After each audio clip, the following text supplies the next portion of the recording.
رب اشرح لي صدري ويسر لي أمري واحلل عقدة من لساني يفقهوا قولي سبحانك لا علم لنا إلا ما علمتنا إنك أنت العليم الحكيم فإن آمنوا پس اگر ایمان لائے وہ یا پس اگر ایمان لائے یہ لوگ بمثل اس طرح ما جیسے آمن تم ایمان لائے ہو تم بھی اس کے ساتھ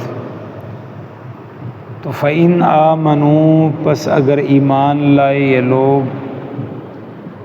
بمثل اس طرح ما آمن تم جس طرح تم ایمان لائے ہو اس کتاب کے ساتھ، یعنی صحابہ کرام کے بارے میں ہے کہ جس طرح تم ایمان لائے ہو اگر یہ لوگ بھی یہود و نصارہ دوسرے سارے اس طرح ایمان لے کے آئیں یا بعد میں آنے والے سارے، تو اگر یہ لوگ اس طرح ایمان لائے جس طرح تم ایمان لائے ہو تو فقد اہتدوا پس تحقیق وہ ہدایت پا جائیں گے، تو وہ ہدایت پر ہیں۔ ایمان لانا ہے تو اس طرح لاؤ جس طرح صحابہ لائیں۔ وَإِن تَوَلَّوْا اگر وہ رو گردانی کریں، اعراض کریں، منہ موڑیں، کس سے؟ اس طرح ایمان لانے سے جس طرح تم ایمان لائے ہو، فَإِنَّمَا هُمْ فِي شِقَاقٍ تو بے شک وہ صرف اختلاف میں ہوں گے۔ فَإِنَّمَا پس بے شک وہ فی شقاق صرف مخالفت کی در پہ ہیں یا اختلاف میں ہوں گے، ان کا اختلاف کبھی ختم نہیں ہوگا۔ فَسَيَكْفِيكَ پس عن قریب کافی ہے آپ کو ان سے اللہ، یعنی جو آپ کے مخالفت کر رہے ہیں اللہ سبحانہ و تعالیٰ آپ کو ان سے کافی ہو جائے گا۔ وَهُوَ السَّمِيعُ الْعَلِيمُ تو اللہ سبحانہ و تعالیٰ خوب سننے والا اور جاننے والا ہے۔ صبغۃ اللہ، صبغۃ اللہ تا کے اوپر زبر ہے، مطلب حکم دیا جا رہا ہے، تو صبغۃ اللہ یعنی الزموا صبغۃ اللہ یا نلتزم صبغۃ اللہ۔ صحابہ کرام جس طرح یہودی عیسائی ان کو دعوت دیتے تھے، یہودی کہتے تھے کہ بھئی ہماری طرح ایمان لے کے آؤ، ہمارا رنگ اختیار کرو، اور عیسائی کہتے تھے ان کے ایک اسپیشل ایک رسم ہے کہ ہماری جو ہے نا رنگ اختیار کرو، تو مسلمانوں نے ان کو جواب دیا نہیں، ہم تو اللہ کے رنگ کو اختیار کریں گے، یا اللہ کا حکم ہے کہ اللہ سبحانہ و تعالیٰ فرما رہے ہیں الزموا صبغۃ اللہ، اللہ سبحانہ و تعالیٰ کے رنگ کے اختیار کرو، مراد اللہ کے دین کو اختیار کرو۔ ومن احسن اور کون زیادہ خوبصورت ہے من اللہ اللہ سبحانہ و تعالیٰ سے صبغۃً رنگ میں، یعنی اللہ سبحانہ و تعالیٰ کے رنگ سے بڑھ کر اور کون سا رنگ خوبصورت ہو سکتا ہے۔ فنحن اور ہم لہو اسی کے عابدون عبادت کرنے والے ہیں، ہم صرف اللہ سبحانہ و تعالیٰ کی عبادت کرنے والے ہیں۔ تو فَإِنْ آمَنُوا مطلب یہ ہے کہ اگر وہ بھی یہودی عیسائی وہ بھی تمہاری طرح تمام انبیاء پر بلا تفریق ایمان لے کے آئے اور نسلی تعصب سے کام نہ لے، تو حتمی طور پر وہ نسل اسماعیل کے رسول برحق نبی علیہ الصلوۃ والسلام پر ایمان لائیں گے، لیکن یا تو وہ تعصب کی وجہ سے اس طرح نہیں کرتے، اور دوسرا وہ حق کو قبول کرنا ہی نہیں چاہتے، تو اگر وہ اس طرح کریں گے جس طرح صحابہ ایمان لے کے آئے ہیں تو وہ ہدایت پا جائیں گے۔ تو اس آیت کے اندر اللہ سبحانہ و تعالیٰ نے صحابہ کو معیار حق بنایا ہے، معیار حق۔ دیکھو نبی علیہ الصلوۃ والسلام کے دور سے یہ چیز، نبی علیہ الصلوۃ والسلام کے بعد سے صحابہ کے دور سے یہ فتنہ شروع ہو گیا، تو سب سے پہلے جو فتنہ اٹھا ہے وہ خارجیوں کا فتنہ ہے، اور خارجیوں کی بعض دلیل بھی قرآن کی آیت ہوتی تھی۔ یہ جو ابن ملجم ہے، ابن ملجم جس نے حضرت علی رضی اللہ تعالیٰ عنہ کو شہید کیا تھا، اب اس نے تلوار لی اور تلوار لے کر اس کو خوب زہر لگایا تاکہ نشانہ غلط نہ ہو جائے، اور تھوڑا بھی اگر لگ جائے تو وہ زہر کا اثر ان پر باقی رہے۔ تو یہ جب انہوں نے حملہ کیا تھا سیدنا علی رضی اللہ تعالیٰ عنہ پر، تو ان کا زبان سے اعلان کیا تھا بھلا؟ یعنی جب سیدنا علی رضی اللہ تعالیٰ عنہ فجر کی نماز میں جا رہے ہیں، رمضان کا مہینہ ہے، لوگوں کو اٹھایا کرتے مطلب، تو انہوں نے حملہ کیا، تو انہوں نے حملہ کیا کیا؟ کہا لا حکم الا اللہ، اللہ کے علاوہ کسی کا حکم نہیں، اللہ سبحانہ و تعالیٰ کا حکم چلے گا۔ یہ تم کفر کرتے ہو کہ کہتے ہو کہ فلاں بھی فیصلہ کرے گا، فلاں ہماری طرف سے حکم ہے۔ تو جب انہوں نے سیدنا علی رضی اللہ تعالیٰ عنہ پر حملہ کیا تو تب گویا کہ انہوں کا اعلان یہ تھا کہ اللہ کے علاوہ کسی کا حکم نہیں ہے، اور حملہ کس پر کر رہے ہیں؟ سیدنا علی المرتضیٰ رضی اللہ تعالیٰ عنہ پر۔ اللہ اکبر۔ تو جو دلیل قرآن کی آیت سے جب آپس میں ان کا اختلاف ہوا تو سیدنا علی رضی اللہ تعالیٰ عنہ نے دوسروں نے کہا کہ چلو بھائی تمہاری طرف سے ایک حاکم ہونا چاہیے، تم اپنی طرف سے ایک بندہ بھیجو، ہم اپنی طرف سے ایک بندہ بھیجتے ہیں تو وہ فیصلہ کریں گے۔ تو خارجیوں نے بغاوت کر دی، کیوں؟ ان کا بھائی نہیں، ان الحکم الا للہ، حکم تو صرف اللہ کا چلے گا، تو یہ درمیان والے یہ کھاتا نہیں چلے گا، حکم صرف اللہ کا، تو لہٰذا اللہ کا حکم چلے گا تو تمہارے حکم نہیں چلیں گے۔ انہوں نے حضرت علی رضی اللہ تعالیٰ حضرت معاویہ پر دونوں پر کفر کا فتویٰ لگایا۔ تو یہ جو حضرت علی رضی اللہ تعالیٰ کو قتل کرنے والا اتنے ملزم ہے، یہ سارے ایک جگہ پہ بیٹھ کر انہوں نے جو ہے نا وہ پلاننگ کی تھی قتل کی، اور حضرت معاویہ رضی اللہ تعالیٰ جتنے بھی سرکردہ تھے سب پر انہوں نے اکٹھے کہا تھا کہ اکٹھے حملہ کریں گے۔ تو یہ اس دور میں نبی علیہ الصلوۃ والسلام کے جو شاگرد ہیں، نبی علیہ الصلوۃ والسلام کے جو صحابہ ہیں، ان پر جنہوں نے کفر کا فتویٰ لگانے سے جو باز نہیں آئے، تو 14 صدیاں گزرنے کے بعد آج کل کے حکمران یا آج کل کے لوگ ہیں، بھلا ان کو وہ کیسے معاف کر سکتے ہیں؟ ان کو وہ کبھی بھی معاف نہیں کریں گے۔ تو خارجیوں کی دلیل قرآن کی آیتیں ہوا کرتی تھی۔ تو اسی طرح بے شمار ایسے فرقے وجود میں آئے جن کی دلیل قرآن کی آیت ہوتی تھی۔ اب اسی طرح آج کل کے دور حاضر کے اب ہمارے بریلوی بھائیوں کو آپ دیکھ لیں، نور و بشر کا مسئلہ ہے، عالم الغیب کا مسئلہ ہے، وہ قرآن کی آیت سے دلیل پکڑتے ہیں، اور نبی علیہ الصلوۃ والسلام نور ہیں، اس کی دلیل قرآن کی آیت سے دیتے ہیں۔ اسی طرح بے شمار وہ جو چیزیں ہیں نبی علیہ الصلوۃ والسلام کے مختار کل فلانے ہونے کی دلیل قرآن کی آیت سے دیتے ہیں۔ تو اب اس کا حل کیا ہے؟ اس کا حل صحابہ کرام ہے۔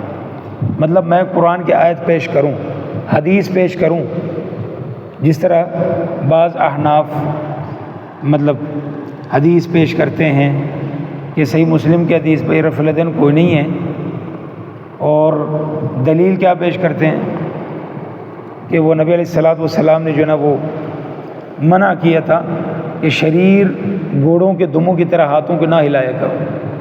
اب کس صحابی نے، کس محدث نے اس حدیث سے وہ مسئلہ لیا ہے جو ہم لیتے ہیں، یا وہ باب باندھا ہے جو آج کل کے لوگ باندھتے ہیں؟ تو کس صحابی نے ان آیات سے نبی علیہ الصلوۃ والسلام کو نور ثابت کیا؟ تو کس سلف صالحین نے نبی علیہ الصلوۃ والسلام کو مختار کل ثابت کیا قرآن کی آیات سے؟ تو صرف قرآن کی آیات کافی نہیں ہیں، حدیثیں کافی نہیں ہیں، فہم صحابہ، فہم سلف صالحین یہ بھی اہم ہے کہ یہ قرآن کی آیت یا یہ حدیث اس کو صحابہ نے کیسے سمجھا تھا، کیونکہ ان کے دور میں یہ نازل ہوئی ہے۔ تو بات لمبی ہو رہی ہے۔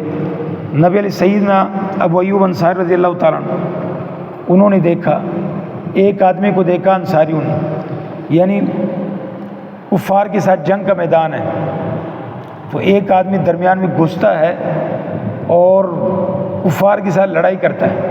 اب اکیلا آدمی ہے، کفار کا مجمع ہے، تو کہنے والوں میں سے کچھ لوگ کہتے ہیں دیکھو یہ اس نے تو بہت غلط کام کیے۔ اللہ سبحانہ و تعالیٰ قرآن میں کہتا ہے وَلَا تُلْقُوا بِأَيْدِيكُمْ إِلَى التَّهْلُكَةِ وَأَحْسِنُوا، اپنے آپ کو ہلاکت میں مت ڈالو، بھئی یہ تو ہلاکت میں ڈالنے والی بات ہے، یہ اکیلا بندہ اتنے کافروں میں گھس گیا ہے، یہ تو ہلاکت میں ڈالنے والی بات ہے۔ تو تب صحابی نے جن کے زمانے میں یہ آیت اتری تھی کہا میرے بھائیو تم نے آیت کو غلط سمجھا ہے، یہ آیت اس کے بارے میں نہیں اتری ہے، یہ جو ہلاکت میں ڈالنا ہے یہ ہلاکت میں ڈالنا نہیں ہے، یہ آیت اتری ہمارے بارے میں جب کھیتی باڑی پک چکے تھے، ہمارے بارے میں اتری ہے کہ کھیتی باڑی کے پیچھے لگ کر، زمینوں کے پیچھے لگ کر، مال ڈنگروں کے پیچھے رکھ کر، جہاد سے پیچھے رہ کر اپنے آپ کو ہلاکت میں مت ڈالو، یہ آیت اس بارے میں اتری ہے۔ یہ جو تم یہاں فٹ کر رہے ہو کفار کے ساتھ، ایک آدمی جو ہے نا وہ کئیوں کا مقابلہ کر رہے ہیں، یہ ہلاکت میں ڈال رہے ہیں، یہ ہلاکت نہیں۔